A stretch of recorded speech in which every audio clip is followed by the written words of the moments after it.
Hello प्यारे बच्चों और दोस्तों, मैं सर्वेश कुमार दीक्षित आप सभी का स्वागत करता हूं हम दोनों के प्यारे से बैच में जिसका नाम है यकीन 2.0। तो जल्दी से सभी बच्चे बताएं, क्या ऑडियो और वीडियो क्लियर है या नहीं?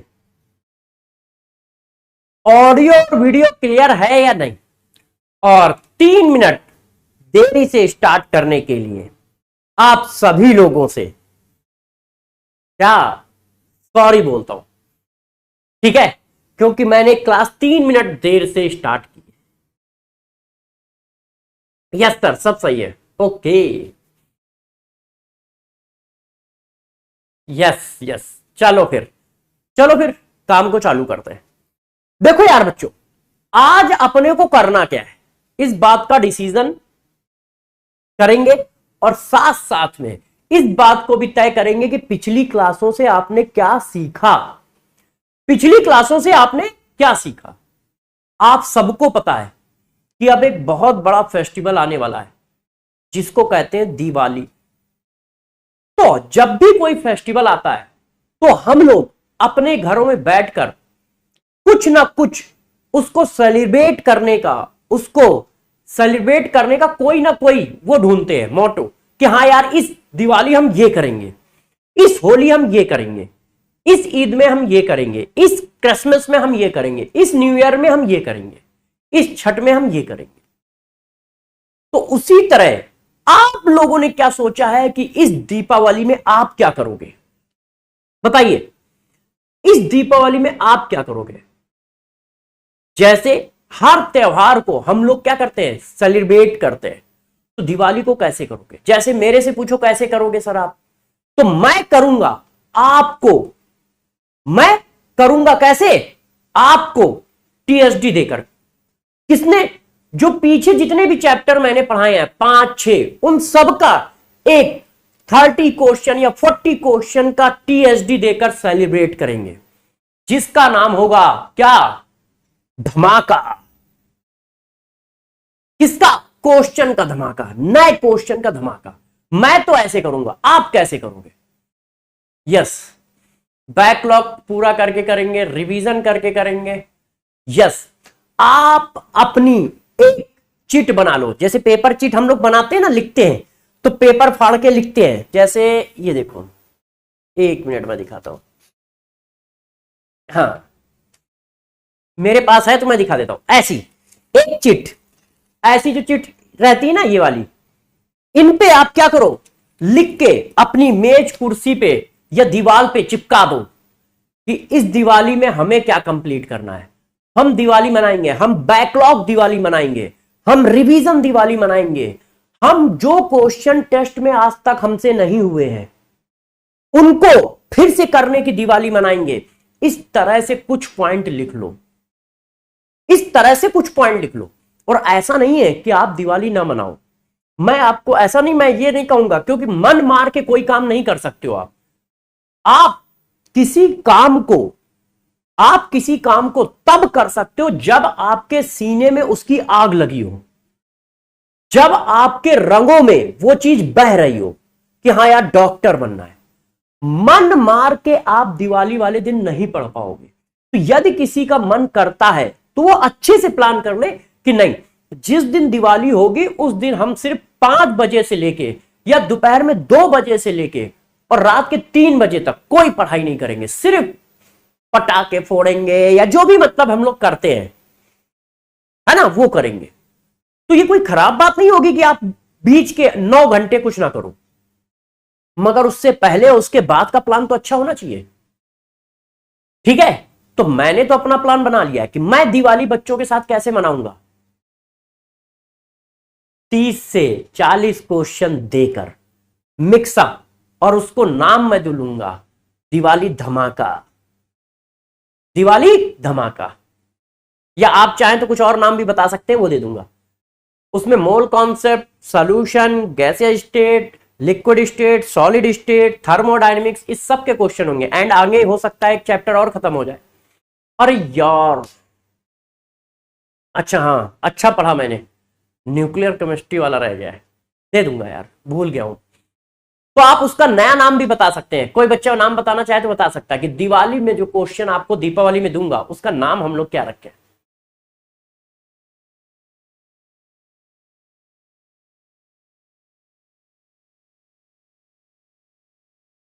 बताइए। क्रैकर्स, टीएसडी, हाँ टीएसडी क्या, दिवाली धमाका, ठीक है। दिवाली बम। दिवाली लेकर आपकी ड्राइंग में आप वही पढ़ा रहे हाँ अच्छा चलिए, हाँ ठीक, वेरी गुड। सब समझ गए। हाँ बच्चों, हाँ वेरी गुड, बस बस ठीक है। बच्चे अपनी ड्राइंग दिखा रहे कि मैं दिवाली पढ़ा रहा हूं मैं, आप दिवाली के बारे में कुछ बोल रहे हो, मैं दिवाली की ड्राइंग बना रहा हूं। मैंने कहा यार तुम लोग सुनते हो और घुस जाते हो कमरे के अंदर।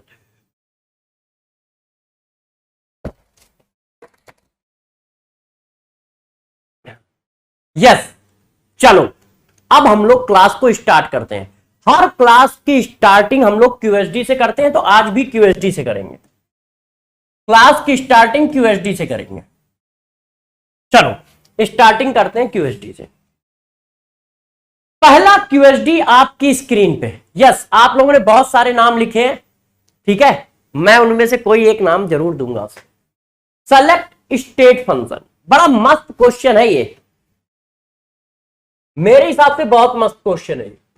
जिसके कॉन्सेप्ट क्लियर नहीं है उसका ये क्वेश्चन जरूर गलत होगा, और सब लोग क्वेश्चन करेंगे जरूर, ये भी कंफर्म बात है। सब के सब लोग क्वेश्चन करेंगे जरूर। हाँ दिवाली रॉकेट सही है, दे देंगे नाम। जल्दी बताइए सब लोग कि क्या आंसर आएगा।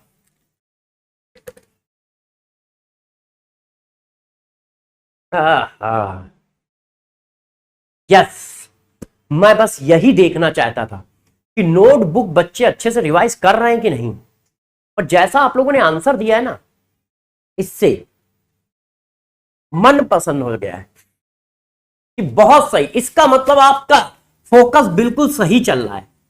Work done at adiabatic process state function होता है। क्यों? क्योंकि Q इक्वल टू 0 है तो वर्क इक्वल टू DU है, स्टेट फंक्शन होता है। और इंटरनल एनर्जी तो वैसे ही स्टेट फंक्शन होती है ना। वेरी गुड यार बच्चे, बहुत सही बहुत सही बहुत सही, बहुत अच्छा लगा। अब ये आ गया आपकी स्क्रीन पर दूसरे नंबर का क्यूएसडी, अच्छे से करिए, अच्छे से करिए और आंसर बताइए। आंसर बताइए। यस वेरी गुड बेटा, बहुत अच्छा, जल्दी बताइए आंसर। इसका आंसर क्या होगा?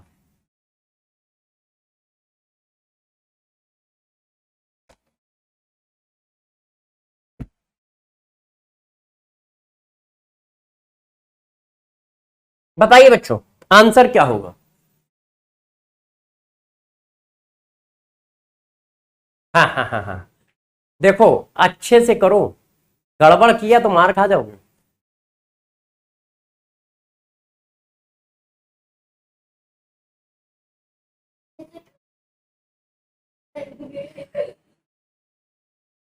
बताइए क्या आंसर आएगा?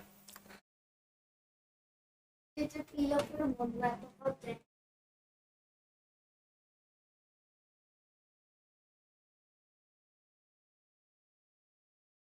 यार आप लोग ना एक बात को समझ नहीं पाए। देखो इंसुलेटर है तो इंसुलेटर का मतलब हुआ Q इक्वल टू 0, तो DU इक्वल टू होता है Q प्लस W, तो DU इक्वल टू हो गया W, और W की वैल्यू तो दी है ना यार, ये देखो वर्क डन कितना दिया है 20, तो ये 20 आ गया। अब बच्चे 0 क्यों लिख रहे हैं कि आंसर 0 होगा? उसके पीछे क्या रीजन है? मुझे लग रहा है उसके पीछे रीजन ये है कि वो कह रहे हैं 400 डिग्री सेंटीग्रेड पर है। अरे मेरे दोस्त, एक्सपेंशन जब होगा गैस का तो उसके बाद टेम्परेचर कम या ज्यादा हो जाएगा। हमने कब कहा है कि through out the process temperature क्या है? कांस्टेंट है। ऐसा क्या हमने कहा है कि through out the process temperature constant है? अरे भाई 2 मोल नाइट्रोजन गैस थी, इंसुलेटर कंटेनर में 400 डिग्री सेंटीग्रेड पर प्रेजेंट थी और 2 एटमॉस्फेरिक प्रेशर था। अब गैस को तुमने क्या किया, एक्सपेंड किया, तो उसमें कितना काम करना पड़ा, 20 जूल। अब उसके पास क्या हुआ होगा, टेम्परेचर कम हो गया होगा या ज्यादा हो गया होगा। एक्सपेंशन करोगे तो टेम्परेचर कम हो जाएगा, मगर मैंने कहीं लिखा ही नहीं है कि टेम्परेचर कांस्टेंट है, तो तुम du इक्वल टू 0 लिख रहे हो। du इक्वल टू 0 तो तब होगा ना जब पूरे प्रोसेस में टेम्परेचर कांस्टेंट हो, और टेम्परेचर कांस्टेंट है या नहीं ये कहां लिखा है। तो जो बच्चे 0 लिख रहे हैं वो ये समझ रहे हैं कि टेम्परेचर कांस्टेंट है, और मेरे दोस्त यदि टेम्परेचर कांस्टेंट है तो वर्क कैसे हो रहा है भाई, du equal to Q plus W होता है। ठीक है, इंसुलेटर होने की वजह से ये 0 है, और यदि ये 0 है तो W की वैल्यू फिर कैसे आ रही है, फिर तो W भी 0 होना चाहिए था, फिर W 20 जूल कैसे आ रहा है कि नहीं, बात समझ पाए। तो जो बच्चे कर रहे थे वो यहां गलती कर रहे थे, उनको लग रहा है टेम्परेचर कांस्टेंट है जबकि कहीं नहीं लिखा है, और वर्क डन की वैल्यू दे रखी है। यदि ये 0 हो गया तो ये दोनों आपस में बराबर होंगे, आंसर ये आएगा। तो बताओ कितने बच्चों के 2 में से कितने क्वेश्चन सही हैं, how many question are correct. हाँ बच्चों, 2 में से 2, 2 में से 1, 2 में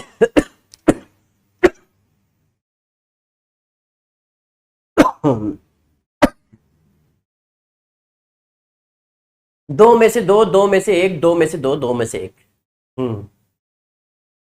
बात समझ पाए भाई। देखो मैं समझ गया था जब बच्चे बी आंसर दे रहे थे, तो मैं समझ गया कि बच्चे ये कह रहे होंगे कि यार 400 केल्विन टेम्परेचर है, मगर during the process temperature constant कहां है, ऐसा तो कहीं लिखा ही नहीं है ना। ठीक है, तो आंसर क्या आएगा, ए। आंसर क्या आएगा, ए। वेरी गुड, चलिए कोई बात नहीं, हम लोग उसको कर लेंगे। ठीक है, अब हम लोग कुछ पढ़ने जा रहे हैं। आज हम लोग नई हेडिंग स्टार्ट करेंगे जिसका नाम है इंट्रोपी। इंट्रोपी के बारे में बच्चों बताइए ये क्या होती है।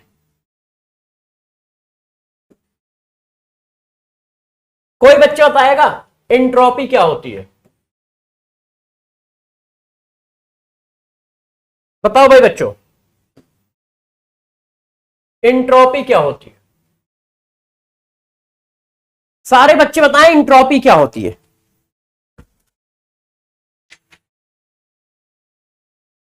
बताओ बच्चों जल्दी से।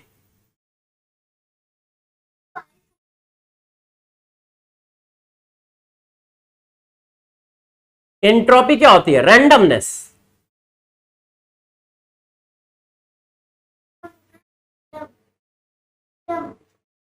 ठीक है, वेरी गुड।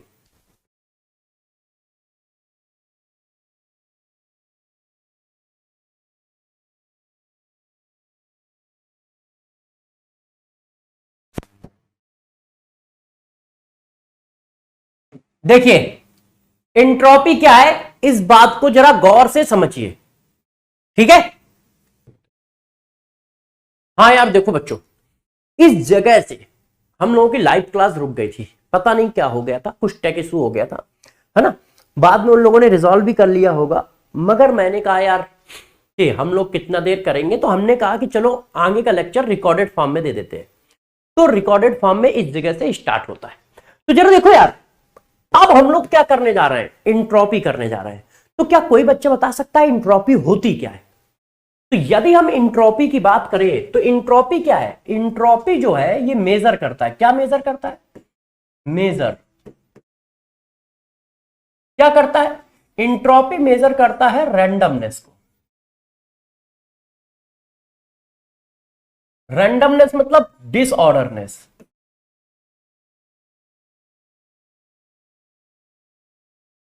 इंट्रोपी मेजर करता है क्या, किसी भी सिस्टम के रैंडमनेस को, किसी भी सिस्टम के डिसऑर्डरनेस को, या किसी भी सिस्टम की मिक्सिंग को, है ना।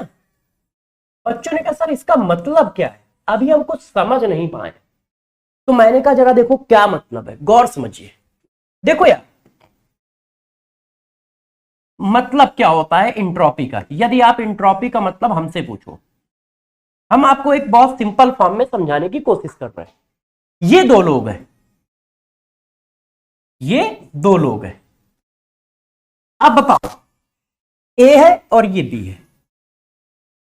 अब ए अपनी लोकेशन को कितनी तरह से एक्सचेंज कर सकता है बताइए। ए क्या कर सकता है, ए इसके साथ एक्सचेंज हो सकता है, तो अभी ए के एक्सचेंज होने की प्रोबेबिलिटी कितनी है, एक है। ए क्या कर सकता है, अपने को सिर्फ बी के साथ एक्सचेंज कर सकता है, और कोई तो है नहीं, तो एक्सचेंज होने की प्रोबेबिलिटी कितनी है, 1। अच्छा, अब ये आ गया एक और आदमी जिसको हमने नाम दिया सी। अब बताओ ए किससे किससे एक्सचेंज हो सकता है, तो यार ए बी से भी एक्सचेंज हो सकता है, ए सी से भी एक्सचेंज हो सकता है। तो अब एक्सचेंज होने की वैल्यू कितनी आ गई, 2।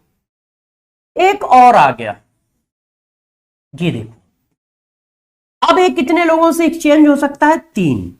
इसी को कहते हैं इंट्रोपी। इंट्रोपी का मतलब होता है मॉलिक्यूल कितने एनर्जी लेवल में एक्सचेंज हो सकता है। एंट्रोपी का मतलब होता है मॉलिक्यूल कितने एनर्जी लेवल में एक्सचेंज हो सकता है। इसी को बहुत सिंपल लैंग्वेज में हम कहते हैं रैंडमनेस डिसऑर्डरनेस। तो जितने ज्यादा नंबर होंगे उतना ज्यादा एक्सचेंज हो पाएगा है। तो एंट्रोपी क्या करता है, मेजर करता है रैंडमनेस को, डिसऑर्डरनेस को, मिक्सिंग को। ठीक है, एंट्रोपी किसको मेजर करता है, रैंडमनेस को, डिसऑर्डरनेस को, मिक्सिंग को। मतलब एक मॉलिक्यूल कितने मॉलिक्यूल से एक्सचेंज हो सकता है बाय लोकेशन या एनर्जी लेवल। तो बस आपको इतना ध्यान देना है कि एक मॉलिक्यूल कितने लोगों से एक्सचेंज हो सकता है, मतलब रैंडमनेस कितनी ज्यादा बढ़ रही है ना। क्यों, जितनी ज्यादा लोकेशन करेगा उतनी ज्यादा रैंडमनेस आएगी। तो एंट्रोपी रैंडमनेस को या डिसऑर्डरनेस को मेजर करता है। इसको हम लोग रिप्रेजेंट किससे करते हैं, तो देखो, यदि कोई मेरे से पूछता है कि इसका रिप्रेजेंटेशन क्या है, तो एंट्रोपी को हम लोग रिप्रेजेंट करते हैं एस से, और चेंज इन एंट्रोपी को हम लोग रिप्रेजेंट करते हैं डीएस से या फिर डेल्टा एस से, डीएस से या फिर डेल्टा एस से। और चेंज इन एंट्रोपी का मतलब क्या होता है, entropy final minus entropy initial. Final entropy minus initial entropy को हम चेंज इन एंट्रोपी कहते हैं। को हम क्या कहते हैं, चेंज इन एंट्रोपी कहते हैं, डीएस कहते हैं। इस तरह से ऐसे। तो चेंज इन एंट्रोपी डीएस से मेजर की जाएगी, एंट्रोपी एस से मेजर की जाएगी। एंट्रोपी जो होता है वो एक्सटेंसिव प्रॉपर्टी है।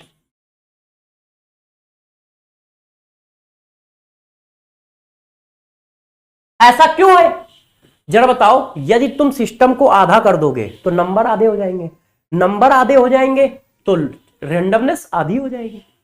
तो इसका मतलब ये अमाउंट पे डिपेंड करेगा।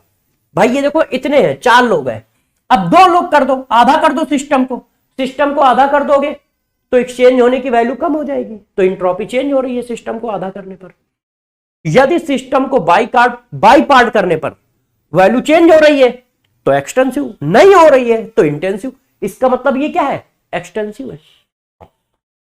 मगर किसी ने पर मोल एंट्रोपी पर ग्राम एंट्रोपी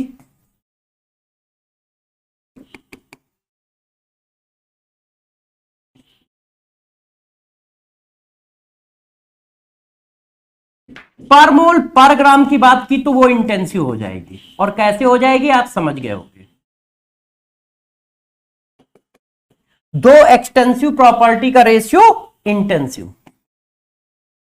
ये देखो, तो जब आप पर मोल पर ग्राम करोगे तो वो कैसी हो जाएगी, इंटेंसिव हो जाएगी। इतनी बात क्लियर है, बताओ, इतनी बात क्लियर है, क्लियर है। बच्चों ने कहा यस क्लियर है। अच्छा, और आगे बढ़ो। एंट्रोपी एक स्टेट फंक्शन होता है। कैसा होता है, स्टेट फंक्शन होता है। ये एक स्टेट फंक्शन है, स्टेट पे डिपेंड करेगा कि स्टेट कैसा चल रहा है। तो अब एक एक करके आप सारी बातों को ध्यान रखिएगा और करते जाइएगा। देखो अगला पॉइंट पढ़ाते हैं। अब हम लोग इंट्रोपी के एग्जाम्पल करते हैं, इसके एग्जाम्पल इंपॉर्टेंट होते हैं, है ना। तो एक एक करके आप बताते जाइएगा। पहला पॉइंट, इंट्रोपी, नंबर बढ़ने से इंट्रोपी बढ़ती है, मिक्सिंग करने से इंट्रोपी बढ़ती है। तो ये बताओ, यदि हम दो लिक्विड को आपस में मिलाएं तो क्या होगा? Mixing of gas, mixing of liquid,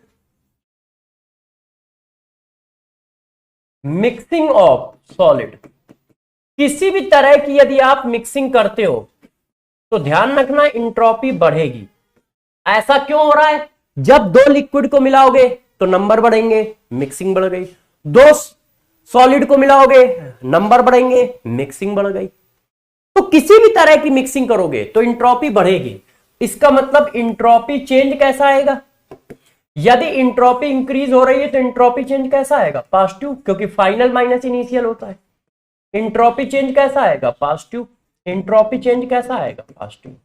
क्यों? क्योंकि इंट्रोपी चेंज इक्वल टू होता है entropy final minus entropy initial.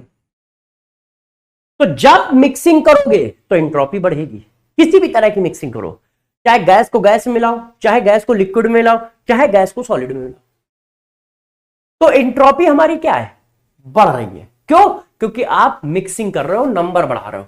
Number बढ़ाओगे तो इंट्रोपी बढ़ेगी। बच्चों ने कहा ठीक है सर, हम इस बात को समझ गए। अब जरा देखो, गौर से देखिए, अलग अलग फिजिकल स्टेट की बात करें, कंपेयर कर रहे हैं फिजिकल स्टेट में, compare in different physical state, different physical state मतलब जैसे कंपेयर करो गैस, लिक्विड और सॉलिड। बताओ इंट्रोपी किसकी ज्यादा है?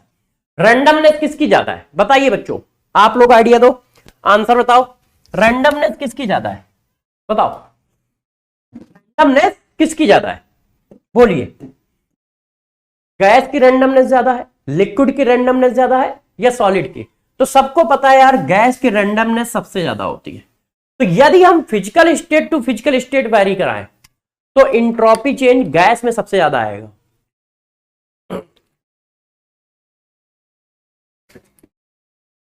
फिर लिक्विड में आएगा और फिर सॉलिड में आएगा। तो सबसे ज्यादा इंट्रोपी चेंज किसमें होगा दोस्त? Gas, liquid, then solid. सबसे कम सॉलिड में, सबसे ज्यादा गैस में, फिर लिक्विड में, फिर सॉलिड में। तो यार इंट्रोपी के थ्योरेटिकल क्वेश्चन भी आते हैं। अब जरा देखिए, इसी बात को थोड़ा सा और आगे बढ़ाते हैं, ठीक है? आप बताते जाइएगा, हम समझते जाएंगे। चलो अगला एग्जांपल का आंसर बताओ कि ऐसा करने से इंट्रोपी बढ़ेगी या घटेगी। गौर से देखिए, आपको कॉन्सेप्ट भी देता जा रहा हूं, आप ध्यान भी रखते जाइएगा। इंट्रोपी डायरेक्टली प्रोपोर्शनल होती है नंबर ऑफ मोल के, नंबर ऑफ मोल, या कह सकते हो अमाउंट के। बच्चों ने कहा मतलब, मैंने कहा मतलब ये, गौर से देखिए, मतलब ये, यदि किसी ने हमसे पूछा 1 मोल नाइट्रोजन की इंट्रोपी ज्यादा है कि 2 मोल नाइट्रोजन की इंट्रोपी ज्यादा है, बताओ। 1 मोल नाइट्रोजन की इंट्रोपी ज्यादा है या 2 मोल नाइट्रोजन की इंट्रोपी ज्यादा है? आपके हिसाब से क्या होना चाहिए? तो आपको भी यार दोस्त पता है, 2 मोल में नंबर ज्यादा है तो इंट्रोपी ज्यादा होगी। तो आप क्या कहोगे? इंट्रोपी चेंज का जो ऑर्डर आएगा वो ये आएगा। और ये कैसे निकाल रहे हो? इस फार्मूले से, इस कॉन्सेप्ट से, इस कॉन्सेप्ट से निकाल, ठीक है? अच्छा अगला कॉन्सेप्ट समझो, कॉन्सेप्ट बताता जा रहा हूं। मान लो कहीं पर बच्चों हम मोल कांस्टेंट कर दें तो टेम्परेचर, जब क्या हो, मोल या अमाउंट क्या हो, कांस्टेंट। जैसे फॉर एग्जांपल मैंने आपसे पूछा, देखिए 1 मोल नाइट्रोजन गैस है at 300 kelvin, 1 mole nitrogen gas है एट 400 केल्विन। अब अमाउंट कांस्टेंट है, तो दोस्त यदि अमाउंट कांस्टेंट है, टेम्परेचर चेंज है, तो बताओ किसकी एंट्रोपी ज्यादा होगी। जितना ज्यादा टेम्परेचर उतनी ज्यादा काइनेटिक एनर्जी, और जितनी ज्यादा काइनेटिक एनर्जी उतना ज्यादा रैंडमनेस। इसका मतलब एंट्रोपी की वैल्यू क्या आएगी, ऑर्डर क्या आएगा, ये देखो। अगला नंबर का रूल समझते जाइए, ठीक है। अच्छा, अब एंट्रोपी जरा समझो। एंट्रोपी डायरेक्टली प्रोपोर्शनल होती है एटॉमिसिटी के। एटॉमिसिटी ये कब होगा, जब टेम्परेचर अमाउंट दोनों कांस्टेंट हो, ये दोनों ही क्या हो, कांस्टेंट। यदि टेम्परेचर और अमाउंट दोनों कांस्टेंट है तो आप एटॉमिसिटी को चेक करोगे। फॉर एग्जांपल जैसे किसी ने ये क्वेश्चन दे दिया तो देखना, 1 mole oxygen gas at 300 kelvin, 1 mole ozone gas at 300 kelvin. आप बताओ बच्चों ऑर्डर क्या होगा, बताओ। क्या मोल चेंज है, सेम है। क्या टेम्परेचर चेंज है, सेम है। तो फिर तो जिसका एटॉमिसिटी ज्यादा उसकी एंट्रोपी ज्यादा। तो एटॉमिसिटी किसकी ज्यादा है, बी की। O3 में 3 एटॉमिसिटी है, O2 में 2 एटॉमिसिटी है? और इसी ऑर्डर में चेक भी करना है। यदि अमाउंट चेक हो रहा है, यदि मान लो कोई दो चीज एक साथ वेरिएबल आ जाए, टेम्परेचर और अमाउंट दोनों, तो किसको प्रेफरेंस दोगे। तो जिस ऑर्डर में रूल पढ़ाया जा रहा है उसी ऑर्डर में उनको प्रेफरेंस करोगे, ठीक है। बच्चों ने कहा ठीक है। अब जरा देखो यार बच्चों, आपको और रूल बताता हूं। एंट्रोपी जो होती है डायरेक्टली प्रोपोर्शनल होती है मॉलिक्यूलर वेट के। ऐसा कब होगा, जब ये तीनों चीजें कांस्टेंट हो। टी, ठीक है, ये देखो टी कांस्टेंट है, अमाउंट कांस्टेंट है और एटॉमिसिटी कांस्टेंट, ये तीनों चीजें कांस्टेंट है।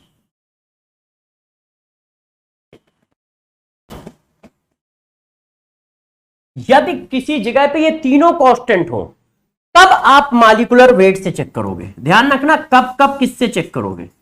जैसे ये देखो, 1 mole nitrogen at 300 kelvin, 1 mole oxygen at 300 kelvin. अब बताओ क्या क्या कांस्टेंट है। दोस्त टेम्परेचर क्या है, कांस्टेंट। अमाउंट क्या है, कांस्टेंट। एटॉमिसिटी क्या है, कांस्टेंट। अब मॉलिक्यूलर वेट में जाओगे तो मॉलिक्यूलर वेट 28 और इसका मॉलिक्यूलर वेट 32, तो डीएस की वैल्यू ये आएगी ऐसे। क्यों, नाइट्रोजन का मॉलिक्यूलर वेट कितना है, 28 है, और ऑक्सीजन गैस का मॉलिक्यूलर वेट 32 है। तब ऐसे जाओगे। तो जिस ऑर्डर में रूल पढ़ा रहा हूं उसी ऑर्डर में आप लगाते जाइएगा। नेक्स्ट नंबर का रूल, एंट्रोपी जो है और की ज्यादा होती है उसके प्योर फॉर्म से, प्योर फॉर्म ऑफ मैटर। क्यों, क्योंकि और में डिफरेंट एटम होते हैं और डिफरेंट एटम में लोकेशन चेन या रैंडमनेस ज्यादा समझ में आती है। तो जरा देखो, जैसे मेरे को किसी ने कह दिया कॉपर ओर, कॉपर ओर का मतलब कॉपर पाराइट, कॉपर पाराइट, कॉपर पाराइट जानते हो ना क्या होता है, CuFeS2, या फिर प्योर कॉपर। अब इसमें किसकी ज्यादा होगी, तो हम लोग कहेंगे किसकी ज्यादा होगी मेरे दोस्त, ओर की ज्यादा होगी। तो ओर कौन है, ए ग्रेटर देन बी। ऐसा करोगे, ऐसा करोगे। इतनी बातें क्लियर है, पक्का पक्का। अब जरा देखो कुछ फिजिकल स्टेट का चेंज, यदि हम फिजिकल स्टेट का चेंज करेंगे तो इंट्रोपी चेंज कैसा आएगा, बढ़ेगा या घटेगा। तो अगला पॉइंट समझिए, फिजिकल स्टेट का change, change of physical state, है ना, process of physical state change. अब ऐसे प्रोसेस में इंट्रोपी चेंज कैसे आता है, तो बच्चों ने कहा इसका मतलब क्या है, मैंने दोस्त जैसे वेपराइजेशन, सब्लिमेशन, फ्रीजिंग, इनमें, तो चलो एक एक करके इनको भी डिस्कस कर लेते हैं। अब जैसे वेपराइजेशन प्रोसेस, तो बताओ भाई वेपराइजेशन प्रोसेस में क्या होगा, तो वेपराइजेशन प्रोसेस क्या होता है बताइए। तो यदि कहा जाए वेपराइजेशन का मतलब क्या होता है, लिक्विड किसमें कन्वर्ट होगा, वेपर में। तो इंट्रोपी किसकी ज्यादा है, वेपर की ज्यादा है। तो फाइनल माइनस इनिशियल करोगे तो डेल्टा एच कैसा आएगा, पॉजिटिव आएगा। इसका मतलब इंट्रोपी चेंज इंक्रीज कर रहा है। यदि कहीं पर वेपराइजेशन प्रोसेस है तो इंट्रोपी इंक्रीज कर रहा है, क्योंकि वेपर की इंट्रोपी लिक्विड से ज्यादा होती है, क्योंकि वेपर की इंट्रोपी लिक्विड से ज्यादा होती है। अच्छा, तो एक बच्चे ने कहा सर यदि वेपराइजेशन ना करके हम लोग सब्लिमेशन कर रहे हो तो मैंने कहा दोस्त सब्लिमेशन क्या होता है, तो सब्लिमेशन में क्या होता है, सब्लिमेशन में हम लोग सॉलिड से वेपर जा रहे होते हैं, तब तो इंट्रोपी चेंज और बढ़ेगा। तो यहां पर भी इंट्रोपी चेंज कैसा आएगा, पॉजिटिव आएगा। क्यों, ये गैस है ये सॉलिड है, गैस माइनस सॉलिड, तो गैस की इंट्रोपी सॉलिड से ज्यादा होती है, तो सब्लिमेशन में भी क्या है, ज्यादा आएगा। तो बच्चों ने कहा सर मेल्टिंग, यदि मेल्टिंग प्रोसेस हो और फिर फ्यूजन, जिसको आप फ्रीजिंग कहते हो,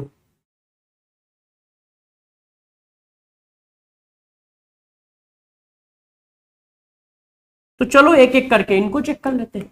मेल्टिंग का मतलब क्या होता है, मेल्टिंग का मतलब होता है सॉलिड से लिक्विड में जाना। जब आप सॉलिड से लिक्विड में जाओगे तो इंट्रोपी चेंज कैसा आएगा, अरे भैया बताओ ना यार कैसा आएगा आपके हिसाब से, लिक्विड माइनस सॉलिड, ये लिक्विड है और ये सॉलिड है, तो लिक्विड माइनस सॉलिड करोगे तो लिक्विड की ज्यादा होती है और सॉलिड की कम होती है, तो इंट्रोपी चेंज कैसा आएगा, प्लस। क्यों, इंट्रोपी चेंज का मतलब होता है फाइनल माइनस इनिशियल। फ्रीजिंग में, फ्रीजिंग प्रोसेस जस्ट उल्टा होता है, हम सॉलिड से लिक्विड में जाते हैं, तो यार यहां पर इंट्रोपी चेंज कैसा आएगा, निगेटिव। क्यों, क्योंकि इस बार हम करने वाले हैं solid minus liquid, solid minus liquid, इसका अपोजिट। सॉलिड माइनस लिक्विड करोगे तो लिक्विड की ज्यादा होगी और माइनस वाली वैल्यू ज्यादा है, तो आंसर क्या आएगा, निगेटिव आएगा। क्लियर है कि नहीं, अरे भैया प्रभु क्लियर है कि नहीं, बच्चों ने कहा हाँ क्लियर है। तो मैंने यदि पूछ दिया कि वेपराइजेशन ऑफ वाटर में एंट्रोपी क्या होगी, तो वेपराइजेशन है तो इंक्रीज, है ना, बात समझ गए। सब्लिमेशन ऑफ कैम्फर में एंट्रोपी क्या होगी, इंक्रीज। मेल्टिंग ऑफ आइस में एंट्रोपी क्या होगी, इंक्रीज, है कि नहीं। तो इस तरह के प्रोसेस देके तुमसे पूछे जाएंगे, तो इनकी एंट्रोपी चेंज ये आ गई। बच्चों ने कहा सर क्लियर है, और बताओ। मैंने कहा दोस्त और देखो, entropy change of chemical reaction, entropy change of chemical reaction. भाई वो फिजिकल प्रोसेस थे, अब केमिकल रिएक्शन हुई तो अभी आप फिजिकल प्रोसेस को चेक कर रहे थे, अब केमिकल प्रोसेस को चेक करते हैं। देखिए तो इंट्रोपी चेंज ऑफ रिएक्शन क्या होता है, entropy of product minus entropy of reactant. अब प्रोडक्ट और रिएक्टेंट में जनरली काउंट किसकी करते हो, गैस की। किसकी काउंट करोगे, गैस की। और ये किस पर होगा, बैलेंस रिएक्शन पे काउंट होगा, कैलकुलेटेड इन बैलेंस रिएक्शन। बात समझ पा रहे हो कि नहीं पा रहे हो यार, ये सब कुछ बैलेंस रिएक्शन पे काउंट होगा, ये ध्यान रखना। S product gas minus S reactant gas, ठीक है। फॉर एग्जाम्पल जैसे ये देखो, मैंने कहा कि इस प्रोसेस की इंट्रोपी इंक्रीज कर रही है या डिक्रीज, तो भैया ये गैस है, ये गैस है, ये गैस है, तो बताओ कैसे करोगे। डेल्टा एस प्रोडक्ट के कितने मोल है, 2, रिएक्टेंट के कितने मोल है, 4, तो ये क्या आ गया, -2 आया। इसका मतलब इंट्रोपी चेंज कैसा है, निगेटिव है। यदि इधर का फॉरवर्ड डायरेक्शन का प्रोसेस है तो इंट्रोपी की वैल्यू निगेटिव आ रही है। इस तरह से ये देखो, यदि मैं पूछता हूं इस प्रोसेस का बताओ,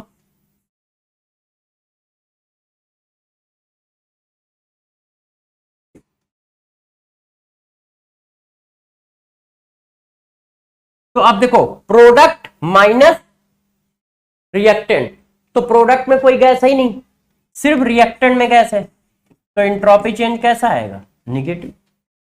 भाई प्रोडक्ट में कोई गैस नहीं है, सिर्फ रिएक्टेंट में गैस है, प्रोडक्ट माइनस रिएक्टेंट लिखना है, तो इंट्रोपी चेंज कैसा आएगा, निगेटिव। किसी ने कहा इस रिएक्शन का बताओ, ये देखो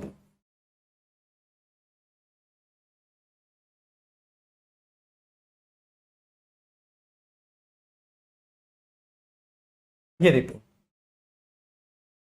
रिएक्शन हमेशा बैलेंस होनी चाहिए।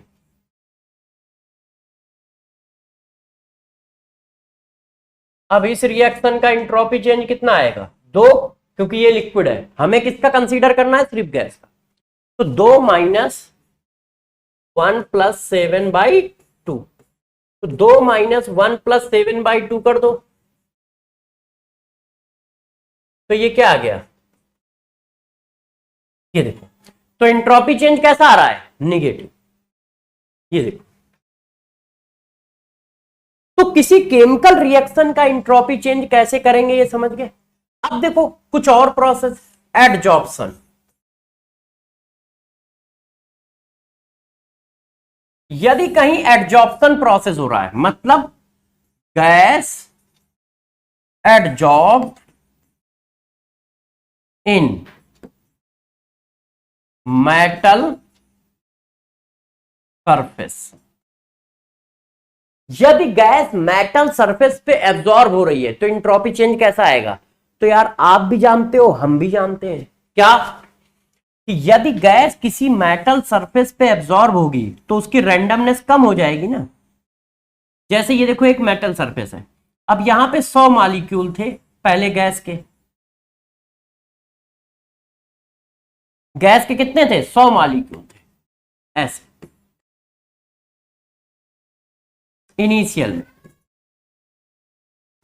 अब 100 मॉलिक्यूल में से यदि 20 मॉलिक्यूल एब्जॉर्ब हो गए ऐसे, तो आफ्टर एब्जॉर्बेशन,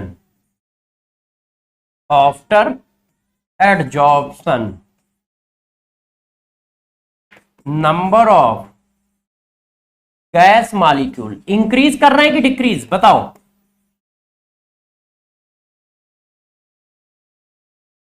यदि गैस मॉलिक्यूल के नंबर डिक्रीज कर रहे हैं तो इंट्रोपी डिक्रीज कर रही है। क्यों? पहले 100 मॉलिक्यूल थे तो 100 मॉलिक्यूल की रैंडमनेस थी, अब मान लो 20 एब्जॉर्ब हो गए तो 80 मॉलिक्यूल की रैंडमनेस है। तो यार इसका मतलब एडजॉर्प्शन प्रोसेस की एंट्रोपी क्या होगी? निगेटिव। क्यों? क्योंकि मॉलिक्यूल के, गैस मॉलिक्यूल के नंबर डिक्रीज कर रहे हैं, और आप भी जानते हो, हम भी जानते हैं कि गैस मॉलिक्यूल की एंट्रोपी दूसरे के रिस्पेक्ट में सबसे ज्यादा होती है। तो यदि गैस के नंबर इंक्रीज करेंगे तो एंट्रोपी बढ़ेगी, गैस के नंबर डिक्रीज कर रहे हैं तो एंट्रोपी कम हो रही है।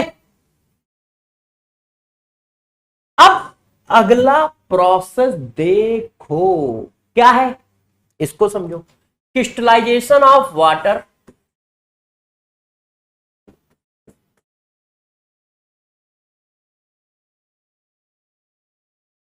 Crystallisation of water, crystallization of sugar, ऐसा कुछ भी हो तो क्या बताओगे?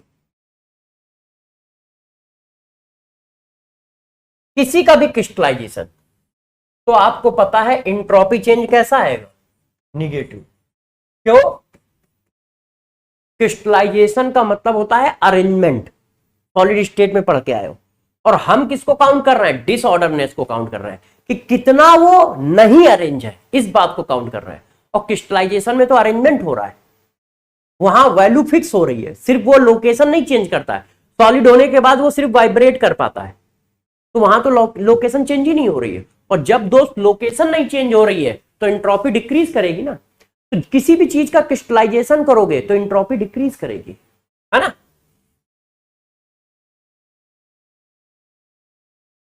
रस्टिंग ऑफ आयरन, आयरन में जंग लगना, और ये रस्टिंग ऑफ आयरन बोलो या कोरोजन बोलो, बात एक ही है।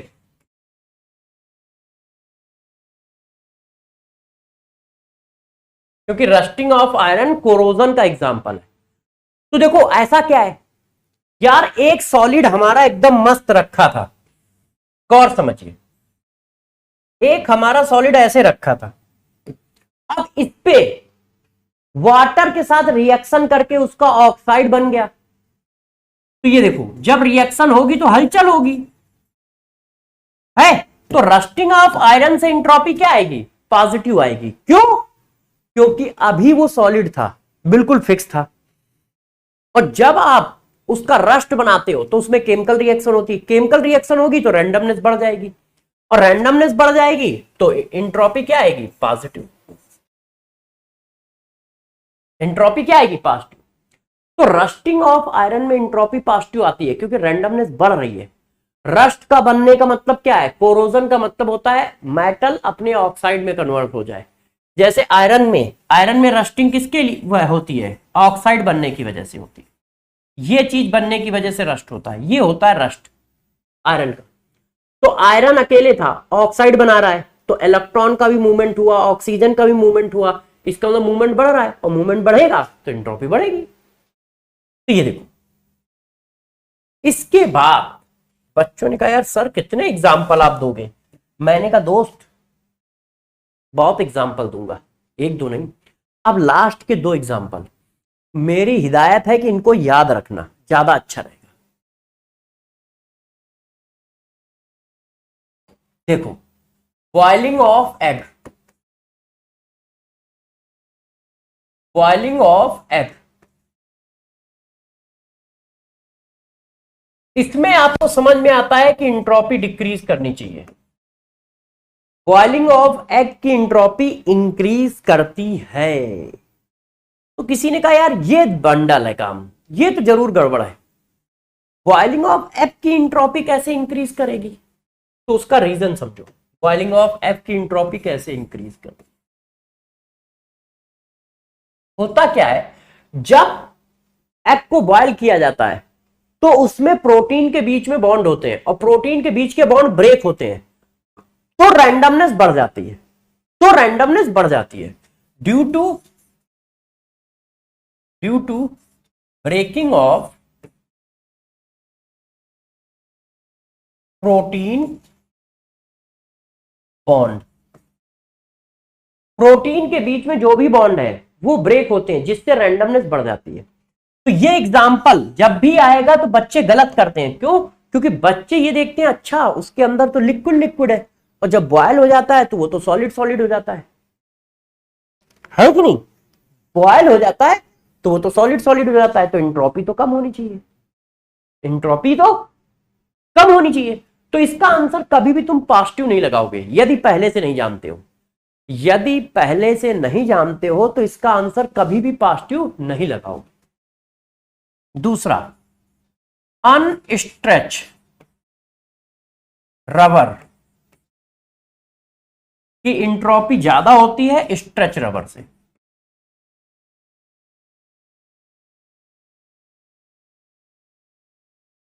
खींची हुई रबड़ मतलब वो जो प्लास्टिक होती है ना, जब प्लास्टिक को खींच दोगे तो एंट्रोपी कम हो जाएगी। क्यों? क्योंकि मॉलिक्यूल अलाइन हो जाते हैं, और जब प्लास्टिक को खींचोगे नहीं ऐसे ही रहेगी तो एंट्रोपी ज्यादा होती है, मॉलिक्यूल के बीच में रैंडमनेस ज्यादा होती है।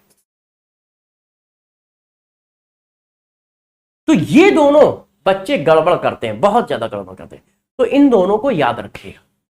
अब एंट्रोपी की डिफिनीशन और उसके एग्जाम्पल मैंने सारे खत्म कर दिए, क्योंकि एंट्रोपी चेंज इसके थ्योरेटिकल क्वेश्चन पूछा जाता है कि वेपराइजेशन में एंट्रोपी बढ़ेगी कि घटेगी, क्रिस्टलाइजेशन में एंट्रोपी बढ़ेगी कि घटेगी, सब्लिमेशन में एंट्रोपी बढ़ेगी कि घटेगी, है ना, गैस को जब मिक्स करेंगे तो एंट्रोपी बढ़ेगी कि घटेगी। तो इस तरह के बहुत सारे थ्योरेटिकल क्वेश्चन, तो उन सभी थ्योरेटिकल क्वेश्चन को हम लोगों ने इस तरह से डिस्कस कर लिया है।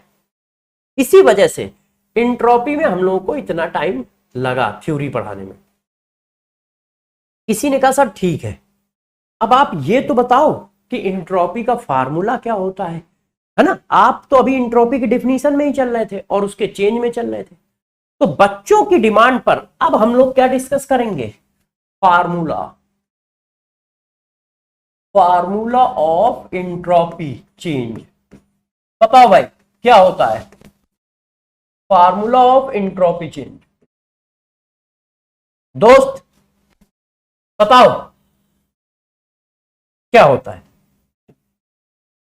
बताइए मेरे प्यारे बच्चों कि एंट्रोपी चेंज का फार्मूला क्या होता है। तो गौर से देखिए, एंट्रोपी चेंज इक्वल टू होता है Q reversible upon T. Q reversible upon T मतलब क्या है? तो देखो, वेयर क्यू रिवर्सेबल का मतलब है heat eight reversible process.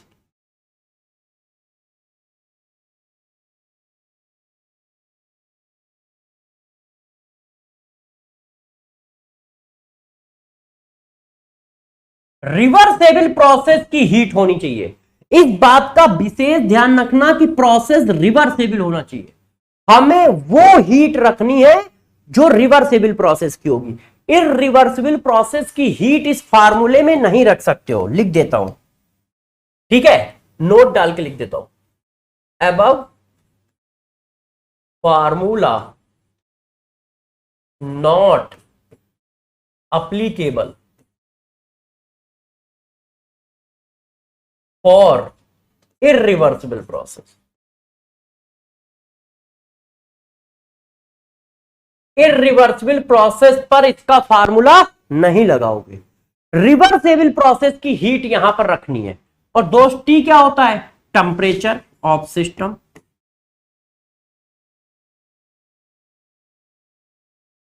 T क्या होता है? Temperature of system. इस सिस्टम का टेम्परेचर कितना है वो टी होता है। तो फार्मूला होता है entropy change equal to Q reversible upon T. तो एक बार मैं फिर इस बात पर फोकस कर रहा हूं कि इररिवर्सिबल प्रोसेस की हीट यहां नहीं रखनी है। ऑलवेज रिवर्सेबल प्रोसेस की हीट रखनी है। ऑलवेज रिवर्सेबल प्रोसेस की हीट रखनी है इस जगह पे। इररिवर्सिबल के लिए ये वैलिड नहीं है। बच्चों ने कहा सर ठीक है, आपकी बात मान लेते हैं, अब और बताओ। तो मैंने कहा दोस्त और बता देते हैं, जरा समझो अच्छे से इस बात को। अब हम लोग जो करने जा रहे हैं जरा उसको समझिएगा, ठीक है? देखिए, अब हम लोग क्या डिस्कस करेंगे?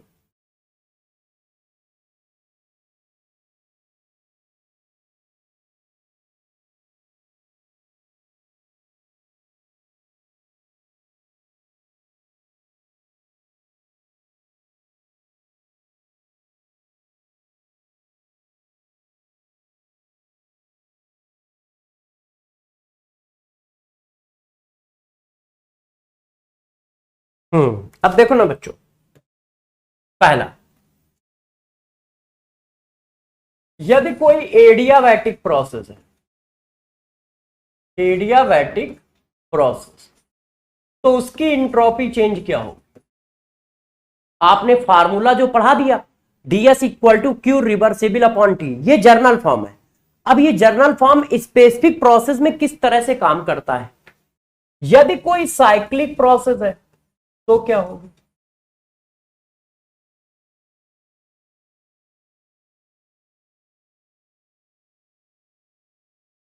यदि कोई आइसोथर्मल प्रोसेस है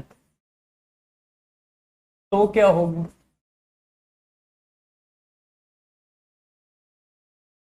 तो अब जरा पहले इन तीन को निपटा लेते हैं, फिर आगे वाले पे चलेंगे। यदि एडियाबैटिक प्रोसेस है तो Q इक्वल टू क्या हुआ? 0। अब Q इक्वल टू 0 हुआ तो यार इंट्रोपी चेंज कितना आएगा? 0 आएगा। तो इसका मतलब एडियाबैटिक प्रोसेस में इंट्रोपी चेंज होता ही नहीं है, मतलब इनिशियल इंट्रोपी फाइनल इंट्रोपी बराबर होती है। क्यों? एडियाबैटिक प्रोसेस है तो Q इक्वल टू 0 होगा, और दोस्त जब Q इक्वल टू 0 हो गया तो ds इक्वल टू 0 होगा ही होगा, क्योंकि हमारा फार्मूला ये है। अच्छा, अब साइक्लिक प्रोसेस है तो साइक्लिक प्रोसेस का मतलब यहां से चले और घूम फिर के फिर वहीं पे आ गए। साइक्लिक प्रोसेस का तो मतलब ये होता है ना, यहां से जाओगे ऐसे, अब वापस ऐसे आ सकते हो, ऐसे आ सकते हो, और फिर ऐसे आ सकते हो। तो साइक्लिक प्रोसेस का इंट्रोपी चेंज क्या आएगा? तो इंट्रोपी एक स्टेट फंक्शन है, तो जब स्टेट नहीं चेंज होगी तो वैल्यू नहीं चेंज होगी। तो यहां पर भी ds इक्वल टू क्या आएगा? 0। बिकॉज मान लो किसी ने कहा रीजन क्या है? क्योंकि इंट्रोपी एक स्टेट फंक्शन है, entropy is a state function, और जब स्टेट फंक्शन है तो स्टेट नहीं चेंज हुई ना, और जब स्टेट नहीं चेंज होगी तो इसकी वैल्यू नहीं चेंज होगी।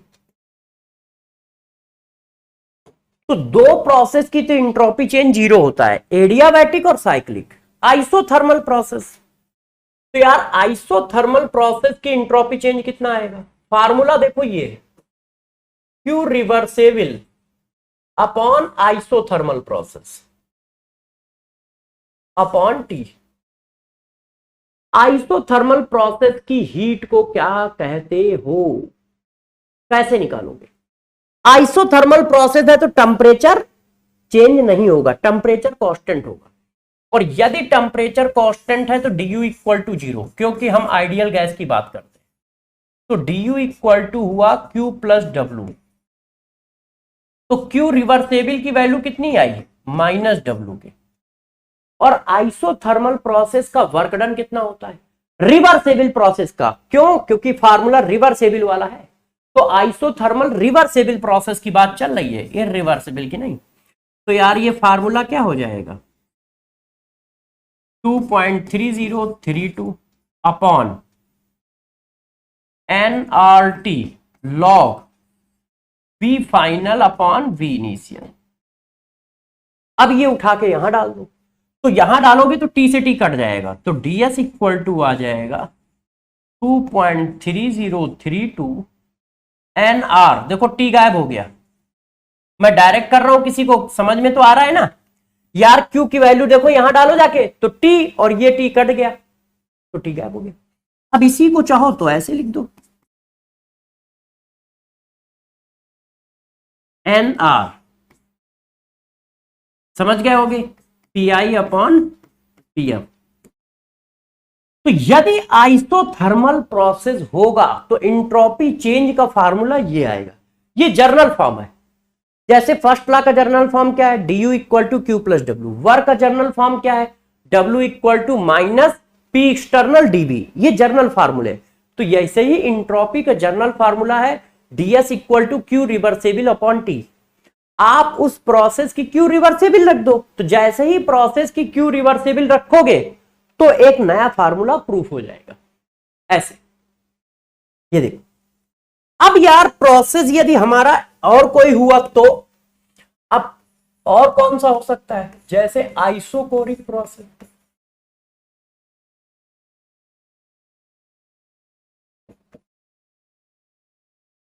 यदि प्रोसेस आइसोकोरिक हुआ तो यदि प्रोसेस आइसोकोरिक है तो डीवी इक्वल टू 0 है तो डीवी इक्वल टू 0 है तो वर्क इक्वल टू 0 है कि नहीं। वैसे इसकी अपने को जरूरत नहीं है, आप बस यही लिख दो। तो ds इक्वल टू हुआ क्यू रिवर्सेबल अपॉन टी, मगर ये हीट कैसी होगी, कांस्टेंट वॉल्यूम की हीट होगी। भाई आइसोकोरिक प्रोसेस है ना, तो आइसोकोरिक रिवर्सेबल प्रोसेस होगा, सारे रिवर्सेबल प्रोसेस हैं, isochoric reversible, isothermal reversible, cyclic reversible, adiabatic reversible.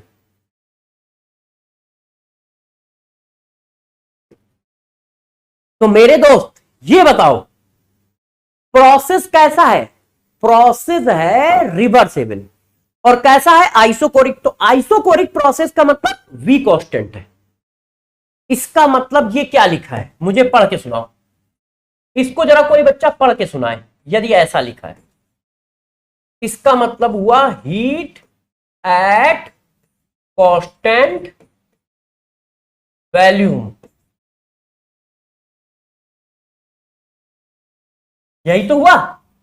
और कांस्टेंट वॉल्यूम की हीट को क्या कहते हो, एंट्रोपी चेंज। कांस्टेंट वॉल्यूम की हीट को हम क्या बोलते हैं, एंट्रोपी चेंज, डीयू। ध्यान है।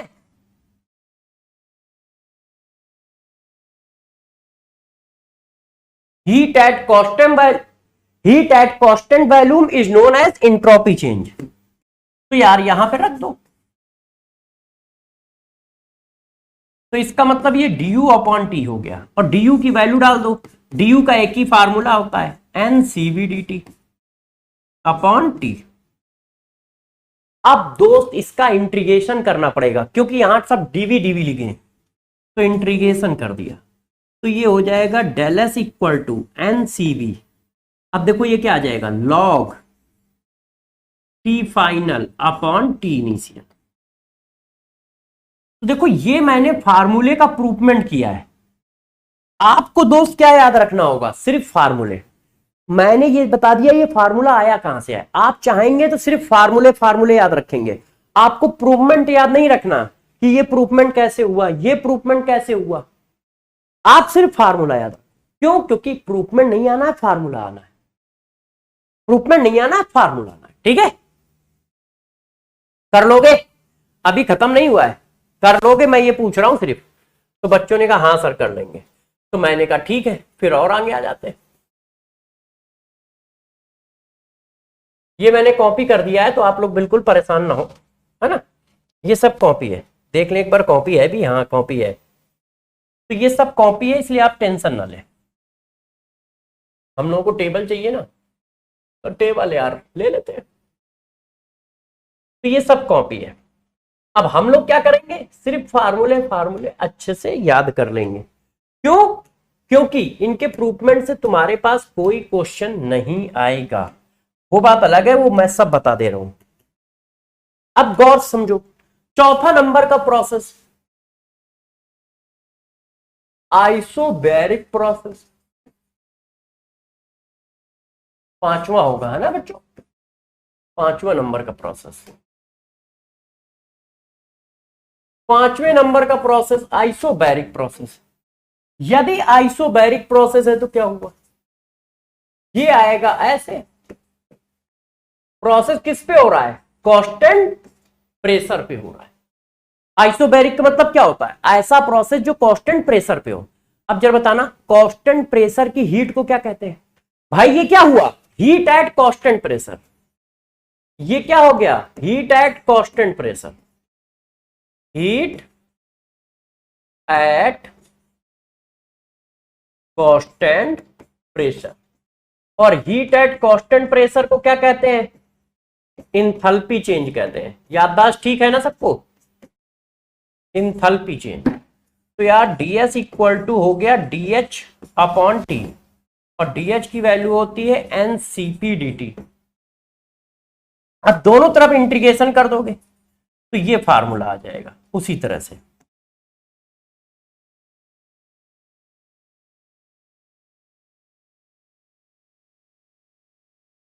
तो जरा समझो, आइसोकोरिक में Cp है, Cv है, आइसोकोरिक में यहां Cv है। अच्छा 2.303 लगाना भूल गया हो तो 2.303 लगा लो यार, है ना? लॉग बनाओगे ना, तो जब भी लॉग बनाओगे तो ये तो आएंगे ही यार।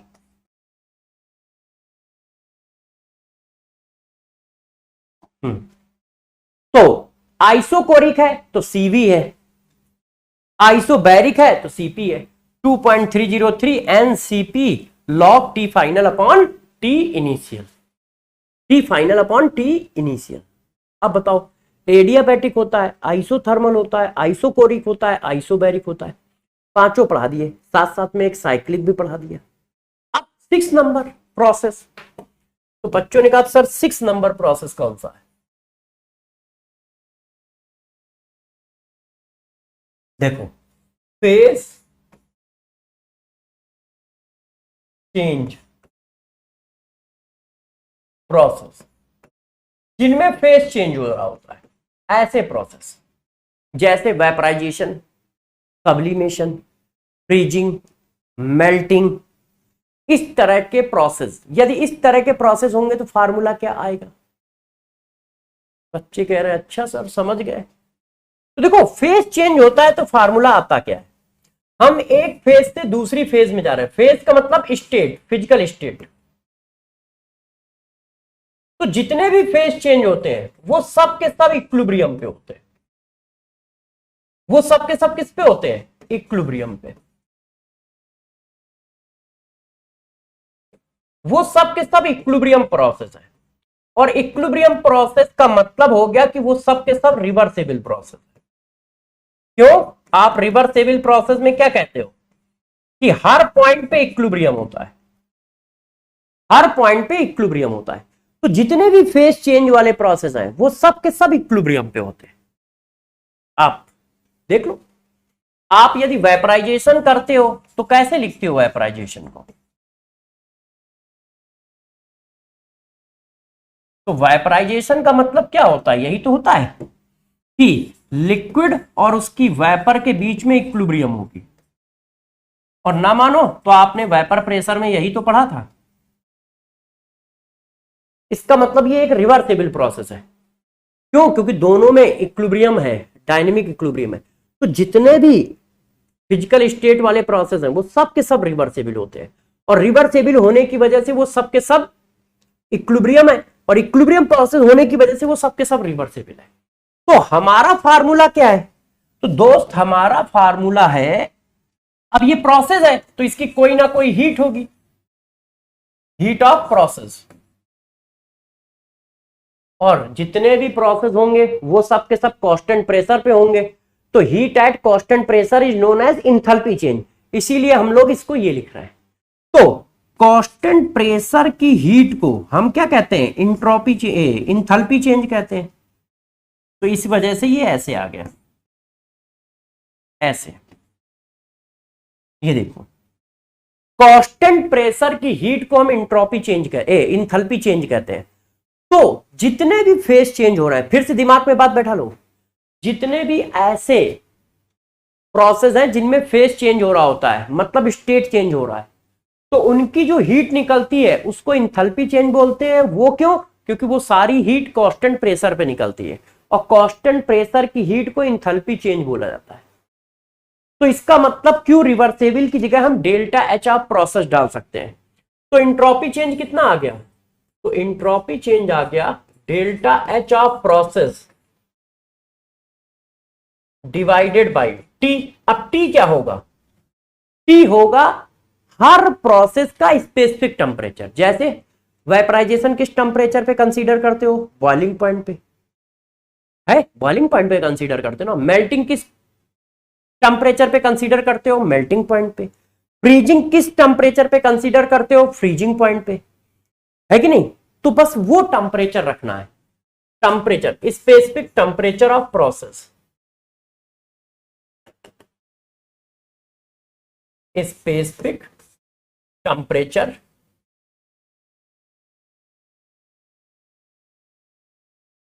स्पेसिफिक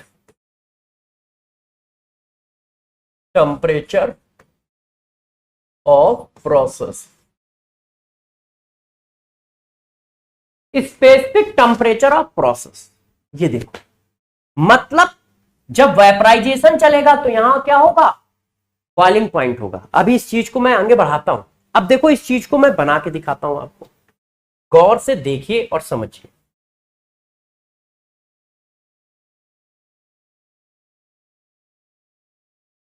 देखिए बच्चों, 1 2 3 4। अब देखना बच्चों, कौन कौन से प्रोसेस अपने को पढ़ने पड़ते हैं, है ना? तो हमारा फार्मूला हुआ ds equal to delta H of process divided by temperature. और वो टेम्परेचर क्या है? स्पेसिफिक टेम्परेचर है ना?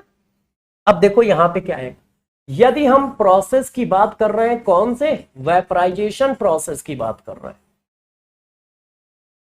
तो यदि आप वेपराइजेशन प्रोसेस की बात कर रहे हो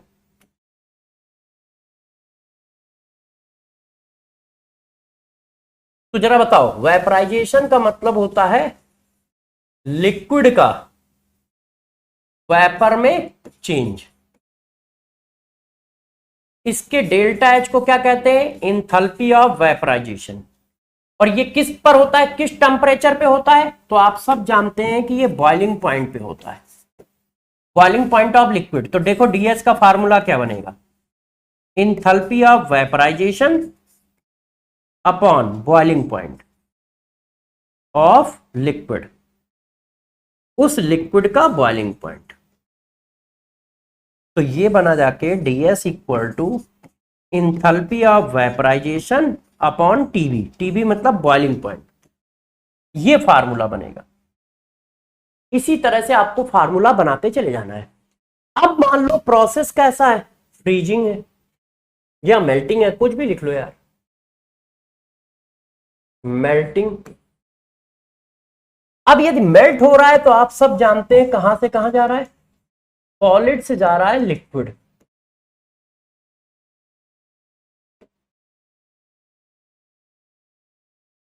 अच्छा, अब यदि ये फ्रीजिंग है तो क्या हो रहा है? फ्रीजिंग ऑफ लिक्विड और मेल्टिंग ऑफ सॉलिड, ये दोनों एक दूसरे के अपोजिट प्रोसेस है।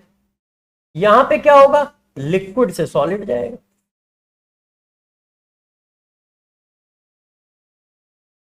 यही तो होगा।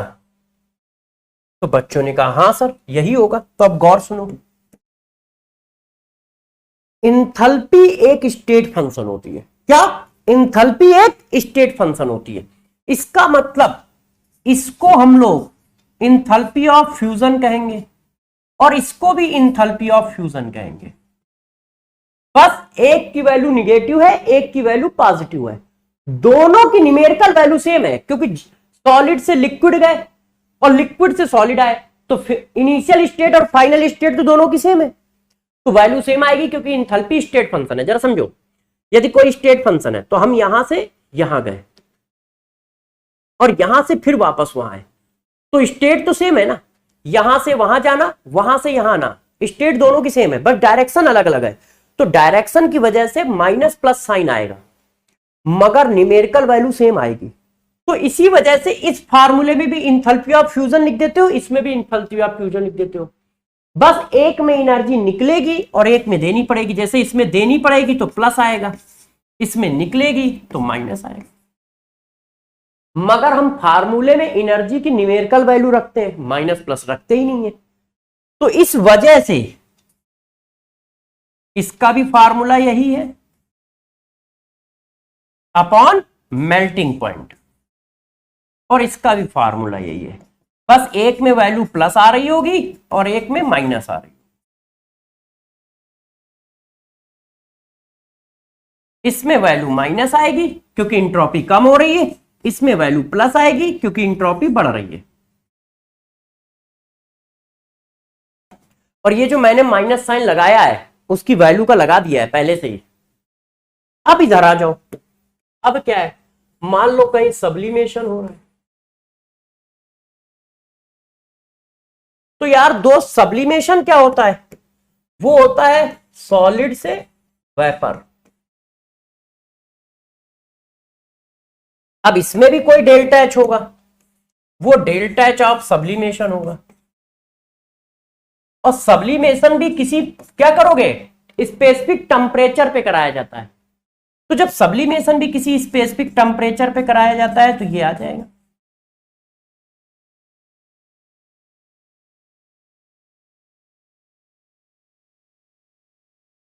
ये आ जाएगा delta H sublimation upon temperature, delta H sublimation upon temperature.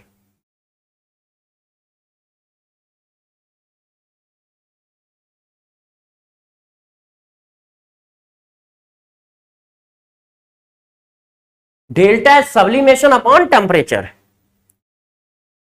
ऐसे। तो देखो इतने फार्मूले हैं। अब बच्चे कहेंगे अरे भाई, तो मैंने कहा था यार थर्मोडायनेमिक्स में रिवीजन डेली लगेगा। क्यों लगेगा जानते हो, क्योंकि यार इतने फार्मूले मैंने सिर्फ एक सब टॉपिक में बता दिए, तो भाई तोते तो उड़ ही जाएंगे, बच्चे के तोते उड़ जाएंगे।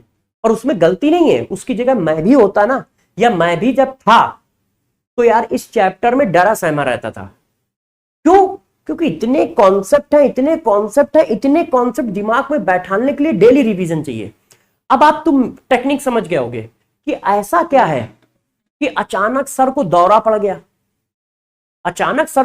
गया, कि सर डेली रिवीजन।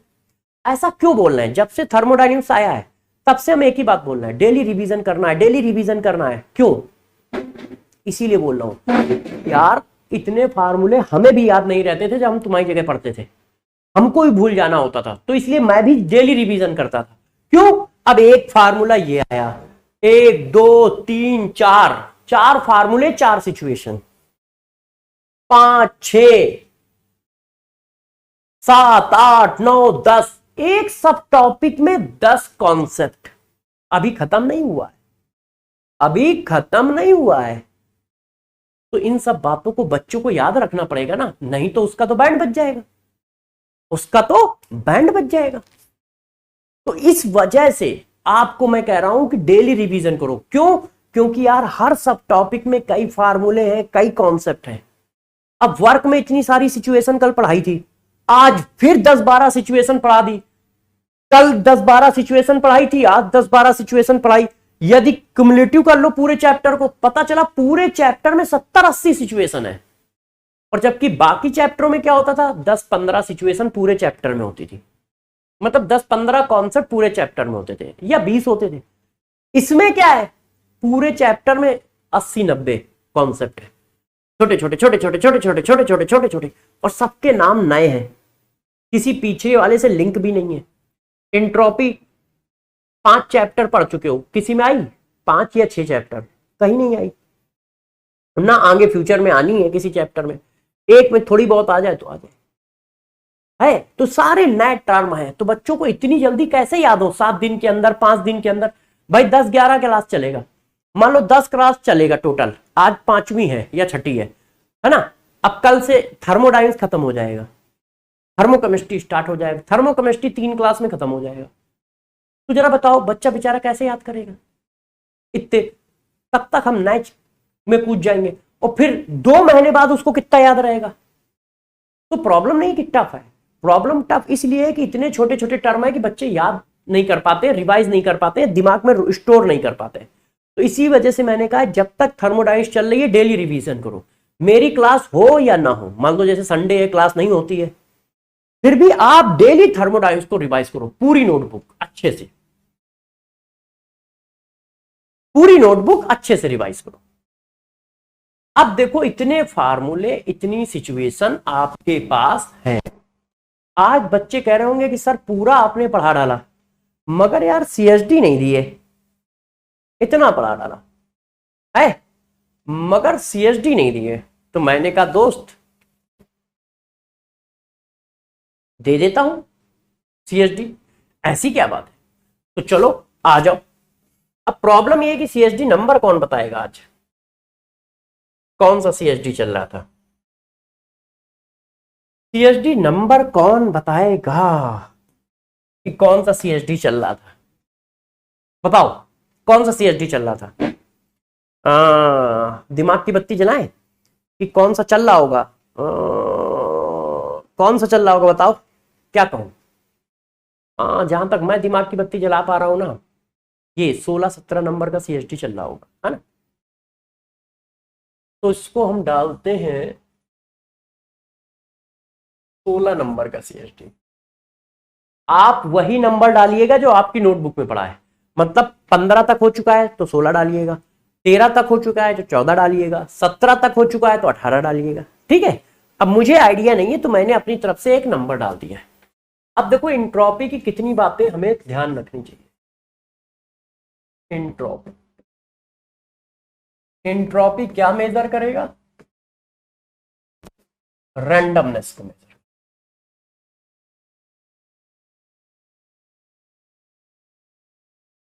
एंट्रोपी क्या मेजर करेगा, रैंडमनेस को मेजर करेगा। अब कैसे कैसे करेगा तो देखते जाओ।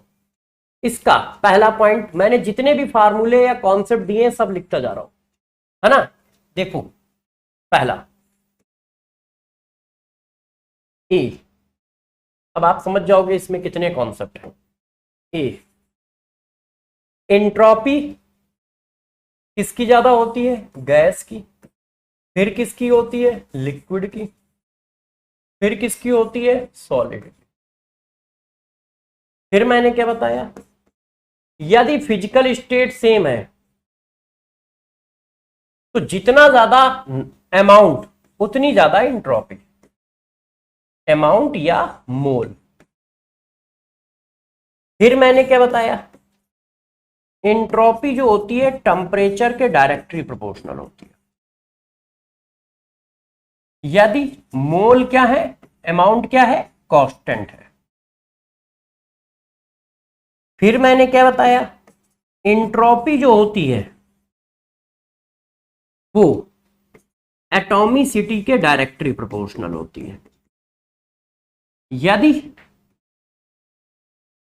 टेम्परेचर और मोल क्या हो, कांस्टेंट हो। फिर मैंने क्या बताया, एंट्रोपी जो होती है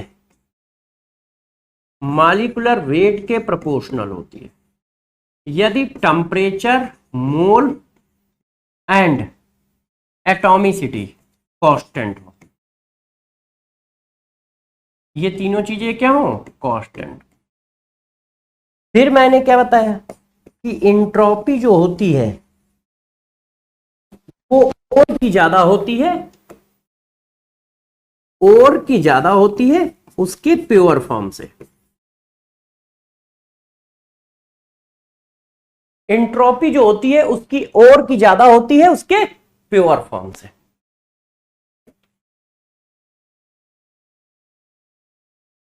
ई के बाद एफ, एफ के बाद जी, है ना।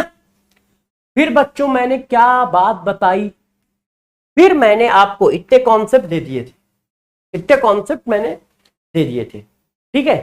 फिर अलग अलग प्रोसेस की बताई तो वो तो आप जानते ही हो। अब आगे बढ़ते हैं। फिर मैंने बताया कि एंट्रोपी का फार्मूला जो होता है वो क्यू रिवर्सिबल अपॉन टी होता है, और ये क्या है, हीट एट रिवर्सिबल प्रोसेस। यहां पर जो हीट रखनी है वो रिवर्सिबल प्रोसेस की रखनी है। फिर जी के बाद एच। फिर मैंने क्या बताया, यदि कोई प्रोसेस साइक्लिक है तो उसकी इंट्रोपी चेंज कितनी आएगी? 0 आएगी, GHI। फिर मैंने कहा यदि कोई प्रोसेस एडियाबैटिक है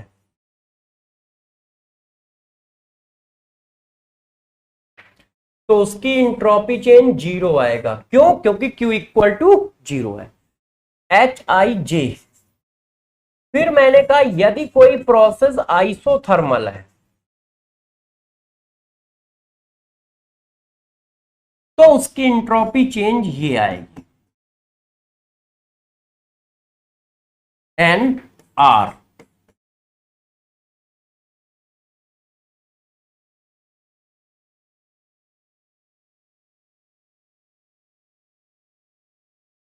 अब आप समझो, आपको अच्छे से याद क्या रखना है, ये आएगी IJK।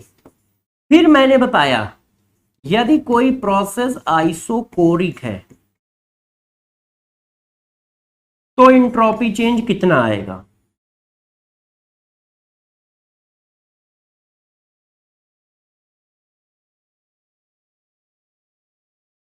T final upon T initial. अब इसके बाद जरा समझो यार, ठीक है, इसको अब ये खत्म नहीं हुआ है, 17 नंबर का ही हमारा है। तो के बाद क्या आता है? IJKL, है ना। अब L लिख रहा हूं, L नंबर।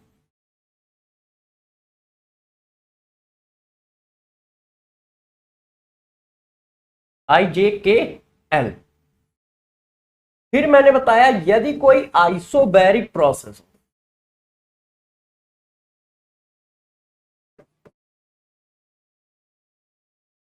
तो इंट्रोपी चेंज कितना आएगा? 2.303 NCP log T final upon T initial. Isochoric में CV, आइसोबैरिक में CP। L KLM, ये देखो, ठीक है। M प्रोसेस कौन सा होगा? यदि कोई हमारा फेज ट्रांजिशन है, मतलब वेपराइजेशन है, वेपराइजेशन प्रोसेस है, तो वेपराइजेशन प्रोसेस की इंट्रोपी चेंज कितनी होगी?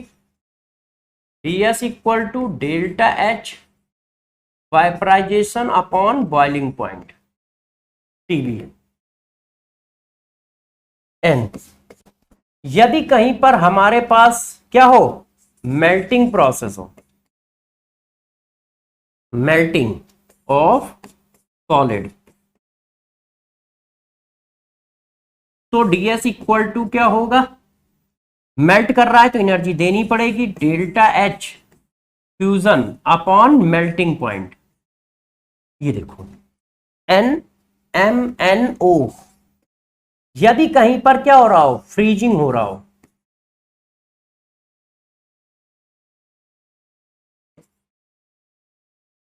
एक तरह से मैं सब कुछ रिवाइज करा दे रहा हूं, फ्रीजिंग ऑफ लिक्विड, तो बच्चों क्या होगा? डेल्टा H इक्वल टू होगा डेल्टा S फ्यूजन माइनस ये। अब बच्चे कहेंगे दोनों फार्मूले सेम है, वैल्यू इक्वल आएगी विद निगेटिव साइन, एक की पॉजिटिव एक की निगेटिव। क्यों? क्योंकि जब फ्रीजिंग करा रहे हो तो इंट्रोपी डिक्रीज करेगी, तो ये माइनस आएगा और ये प्लस आएगा, ठीक है। ये माइनस आएगा, ये प्लस आएगा। ओ के बाद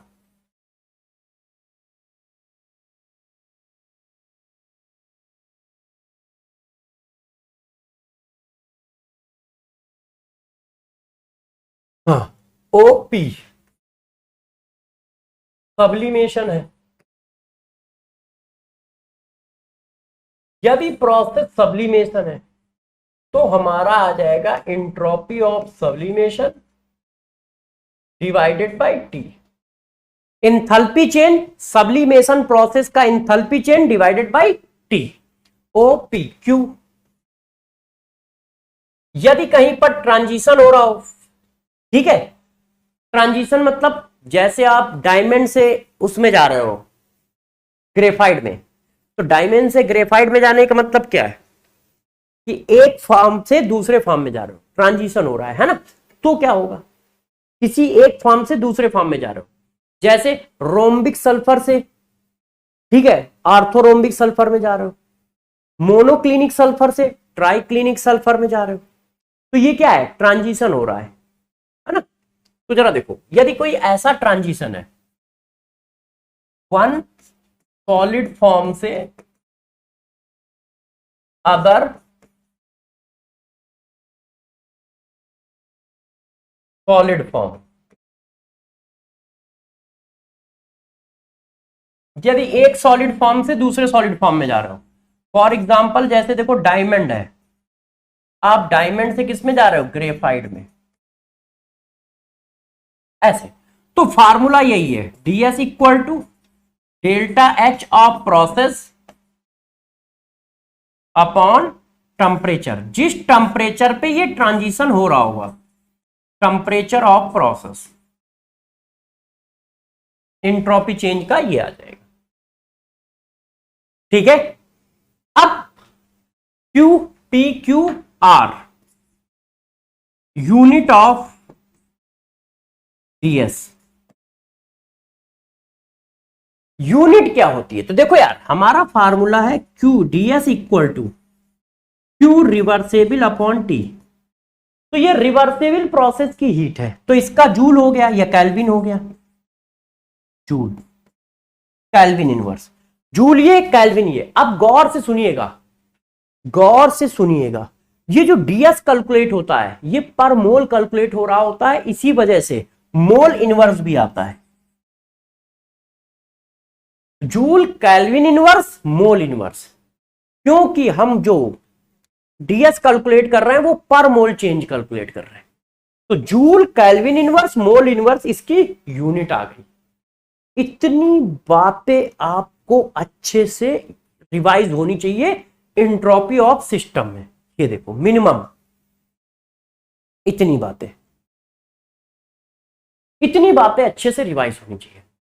अब देखो मैं क्वेश्चन आज भी करा सकता हूं, मगर आज मैं सिर्फ क्वेश्चन इस वजह से नहीं करा रहा हूं कि कल आप इस पूरे को रिवीजन करके आओगे बहुत अच्छे से। ये देखो मैं सारे क्वेश्चन लाया हूं, ये देखिए, ये देखो अभी प्रूफ किया है, सारे लाया हूं, ये देखो, मगर मैं अभी नहीं कराना चाहता। क्यों नहीं कराना चाहता, उसका रीजन है मेरे दोस्त। ये तो वो वाला है, उसका रीजन है मेरे दोस्त।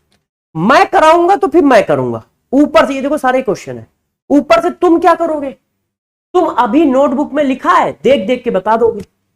कल मैं कराऊंगा, आप इसको अच्छे से रिवाइज करके आइएगा।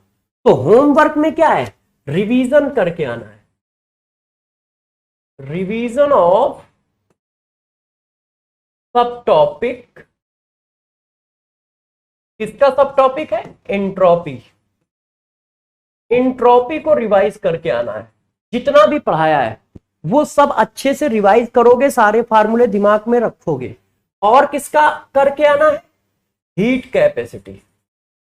हीट कैपेसिटी वाला जो लास्ट क्लास में पढ़ाया था, और जो वर्क वाला पढ़ाया था, वर्क है ना, जो फर्स्ट क्लास थर्मोडायनेमिक का वर्क पढ़ाया था, ये सारा अच्छे से आप रिवाइज करके आइएगा।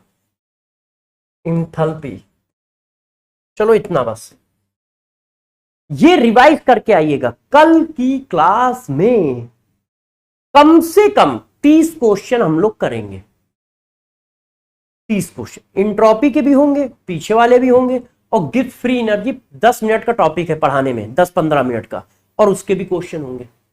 तो कल थर्मोडायनेमिक्स खत्म हो जाएगी, थर्मोकेमिस्ट्री अगली क्लास में स्टार्ट हो जाएगी। कल लास्ट क्लास होगी थर्मोडायनेमिक्स की, थर्मोकेमिस्ट्री की नहीं, थर्मोकेमिस्ट्री फिर अगली क्लास में स्टार्ट कर देंगे।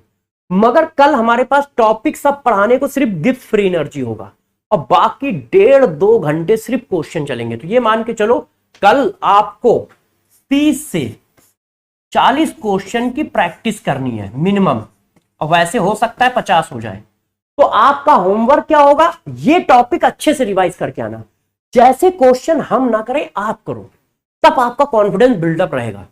क्योंकि यार इस चैप्टर में थोड़े ज्यादा सब टॉपिक हैं, तो रिवीजन थोड़ा तगड़ा लगेगा, बार बार मैं बोल रहा हूं। रिवीजन थोड़ा तगड़ा लगेगा, है इजी, आप टेंशन ना लो, ठीक है, मस्त एकदम इजी चलेगा, मगर जैसा कहूं वैसा करो। क्यों? हमें भी रिवीजन देना पड़ता है। यदि हमें इतनी सारी पॉइंट याद नहीं रहेंगे तो हम भी कैसे पढ़ाएंगे? तो इस जगह पे रिवीजन सही लगेगा, ठीक है। तो नेक्स्ट क्लास में इसी जगह से उठाऊंगा, इसलिए आज क्वेश्चन नहीं करा रहा हूं, और आज लाइव भी नहीं है। यदि मैं कराऊंगा भी तो पता नहीं चलेगा तुम कर क्या रहे हो।